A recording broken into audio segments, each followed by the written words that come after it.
Dan di akhir ayat Allah Ta'ala berfirman, wala yazkurunallaha illa qalila. Dan tidaklah mereka, yaitu orang-orang munafik, mereka itu tidaklah berzikir, ya.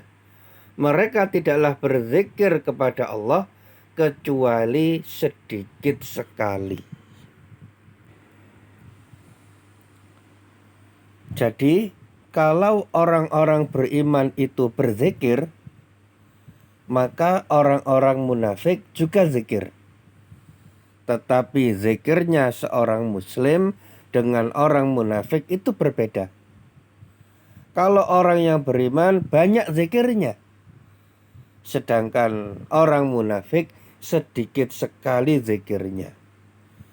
Bahkan dalam sholat sekalipun, yang mana sholat itu tempatnya zikir, orang itu banyak-banyak ingat Allah, seharusnya demikian.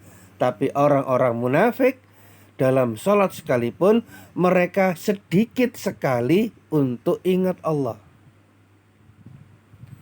Maka barang siapa sedikit zikirnya, bahkan dalam sholat banyak ngelamun, sedikit zikirnya meskipun dalam sholat, maka menyerupai orang-orang munafik.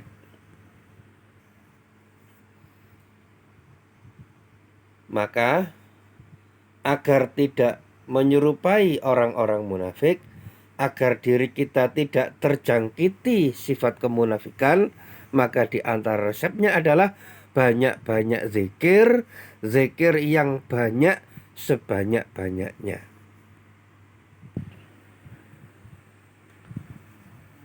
Dalam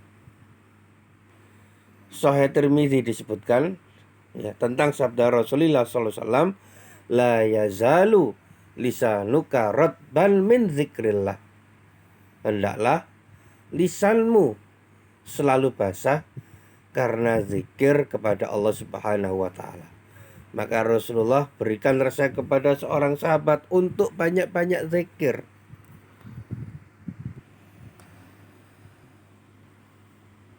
Dan yang seperti ini dipraktekkan sendiri oleh Rasulullah SAW, sebagaimana diriwayatkan oleh Ibunda Aisyah, ya. Kana Nabiyyu sallallahu alaihi wasallam yazkurullaha ala kulli ahyani. Bahwasanya Nabi sallallahu alaihi wasallam senantiasa berzikir kepada Allah dalam setiap keadaan. Berdiri zikir, duduk zikir, berbaring zikir, bahkan dalam keadaan safar sekalipun Rasulullah sallallahu alaihi wasallam tetap berzikir.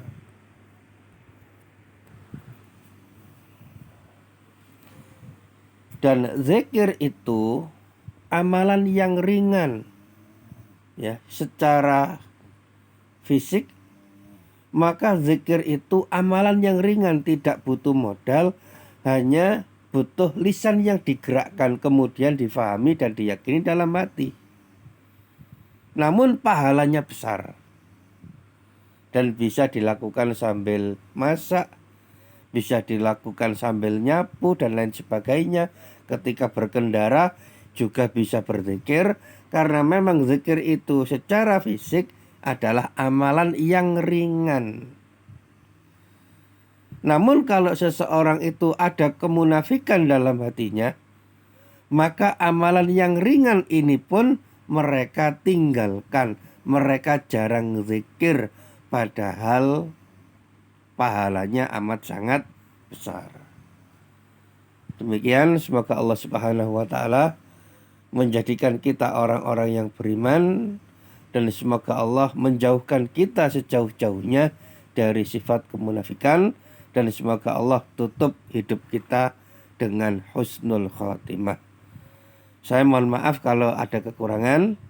Marilah kita baca doa kafaratul majelis. Subhanaka Allahumma bihamdika asyhadu an la ilaha illa anta astaghfiruka wa atubu ilaik. Kalau ada pertanyaan silakan ditanyakan pada tanya jawab. Wassalamualaikum warahmatullahi wabarakatuh.